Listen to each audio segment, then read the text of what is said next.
Think of your favorite movie. Before all the lights, cameras, action, and special effects came together, what was there? A script, a storyboard, an empty set waiting to be filled, an idea in the mind of a creator. Chances are, it wasn't the creator's first idea either. They probably made or at least worked on many different stories and films before they finally produced the one you're thinking of. And the previous stories and films they made are probably much less exciting. Some of them might even have been total failures. It's kind of like life, in a way. All of our lives are like stories, which are made up of several smaller stories. Some of the small stories are boring. Some of them are sad or disappointing. But I believe that if we play our cards right, we can scrape together the ashes of the past and make something beautiful with the stories that we have yet to write.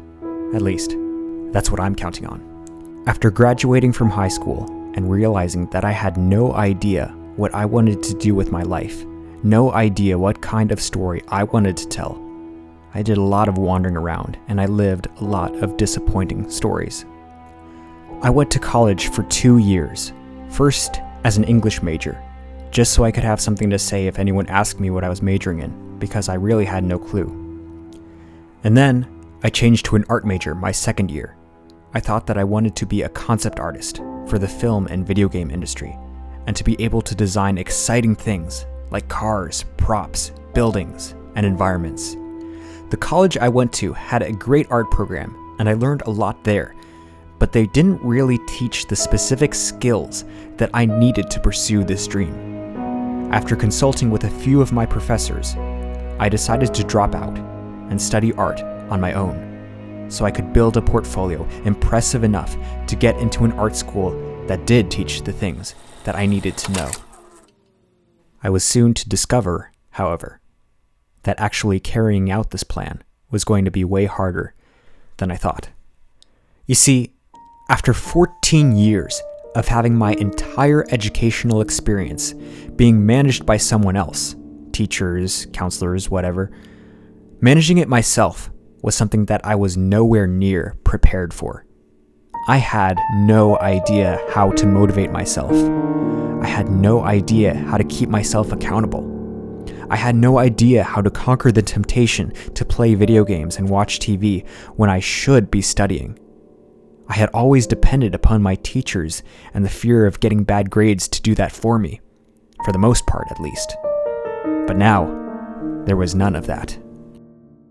It took me around 2 years to figure out how to solve this problem and motivate myself, but I finally did. At least, I got way better at it than I was before. It finally dawned on me for the first time in my life and dreams were all my own. I could do whatever I wanted to do, and my success or my failure was all up to me. I could choose the story that I wanted to tell. Unfortunately, though, I got distracted. I started studying social media marketing because I heard that it would be a great way to make money. I bought an online course, and I went through it. I started a business, got a few clients, and made a little bit of money. It was a cool experience, but unfortunately, after a while, I realized that I really didn't like it. I didn't like approaching business owners to sell my services, and I wasn't really producing much for them that I was really proud of. To be quite honest, I didn't even like social media in and of itself.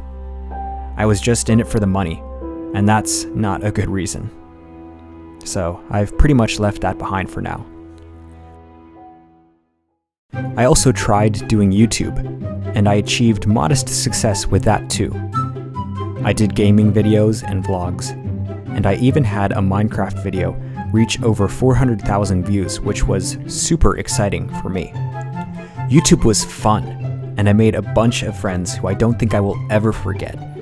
But the pressure of making new content every day was just too much, especially when I had to balance it with work. I burnt out on YouTube really hard. I also tried learning programming so I could make video games and apps. I went through the official Microsoft C# course, and I made a few games that I was actually proud of and showed to my friends. Making video games was really fun, but unfortunately, I lost a lot of momentum after a particularly busy period at work, and I never got back into it. I definitely want to return to some of the games that I was working on one day, if I can. Making video games was awesome. This brings us to where we are now, and finally some good news. After years of searching and trying new things, I think I've finally figured out what it is that I want to do with my life and what kind of story I want to tell. You might not believe this at first, but it's true. Remember how I went around telling everyone that I was an English major at the beginning? Well, now I figured out that I want to be a professional writer. Wait, what? That's so random, right? It's kind of like I've gone full circle, and now I'm back where I started. How on earth did this happen? Well, let me explain. People had always told me that I was good at writing. In high school, I had a teacher who said that she would be praying that I would become a Christian author one day because I had such a talent for the craft. At the time, though, I pretty much only wrote just because I was forced to for school, and so the idea didn't sound very likely to me. Things have changed now, though.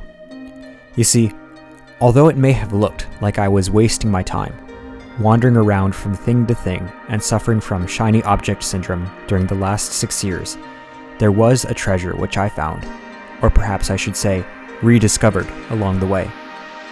That treasure was my love for learning. During this time, I read lots of books and consumed all kinds of great content.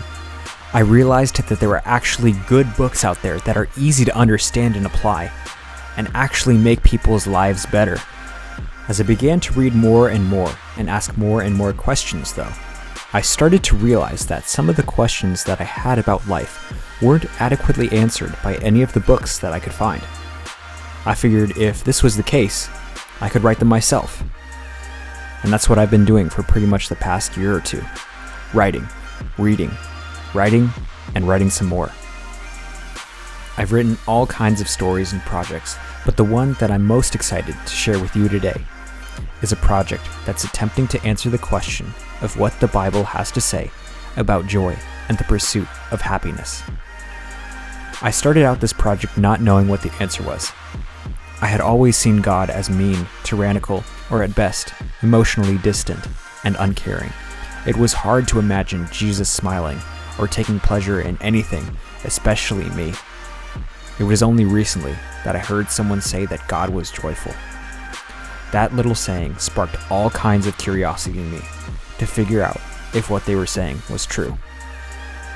I still haven't learned everything that there is to know about this subject, but the things that I have learned so far have blown me away and changed everything. That's why I need to share what I've found with the world. I can't just keep these things to myself anymore. That's why I need to write. That's why I need to create. God's given me the gift and the desire. All I need to do now is see this to fruition. But how? That's what I'm trying to figure out. There are lots of challenges that I'm going to be facing on this journey that are going to be very difficult. Plus, there's a lot of other problems in my life right now that I have to address, like how messy my room is, how I'm getting out of shape, and how badly I suck at guitar, like Richard Benson level suck at guitar. All of these things are things that make it harder to succeed in the long run. Plus, as Dale Carnegie once wrote, do you know someone who you would like to change and regulate and improve? Good. That is fine. I am all in favor of it. But why not begin on yourself? Fair enough, Dale. Fair enough. That's why I'm creating this new series. It's called David Gets His Life Together. Cool title, huh? I came up with that myself. But this will be a show that is all about exactly what the title suggests it's about. Me getting my life together, so you don't have to. Or maybe you do. I don't know. Anyways, what I'm trying to say is this. I might be a little bit young, a little bit inexperienced to be able to be a teacher and to be able to tell people what they should do with their lives, but I can be a fellow student to a lot of people who are on the same or similar journeys. It's kind of like what C.S. Lewis talked about in his book, Reflections on the Psalms, that sometimes having a fellow student to study with can be just as beneficial as studying under a master. And maybe one day if I do make it and I do become an expert, this will be a show that will enable others to see where I've come from and to inspire them to pursue their own dreams. I don't know how the story is going to end yet. It's entirely possible that this might just be another step for me in the journey, and that in 6 months' time I'll be doing something entirely different. But I have to know.